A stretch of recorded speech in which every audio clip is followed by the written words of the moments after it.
Nakamit ni Arnold V. Dizon, chairperson ng Kalasag Multipurpose Cooperative mula San Jose City, Nueva Ecija, ang Distinguished Farmers Award sa ilalim ng High Value Crops bilang bahagi ng 2024 National Farmers and Fisherfolk Month.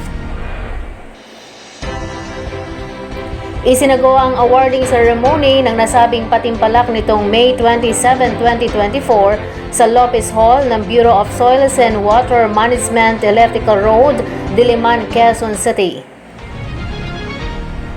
Si Dizon ay nagtatanim ng yellow onion at nakakaani ng 21 metric tons kada ektarya.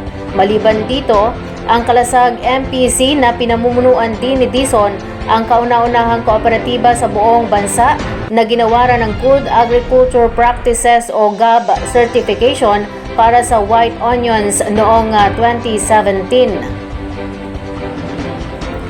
Bilang suporta kay Dizon, dumalo ang matataas na opisyal ng iba't ibang sangay ng Department of Agriculture, Central Luzon at Nueva Ecija.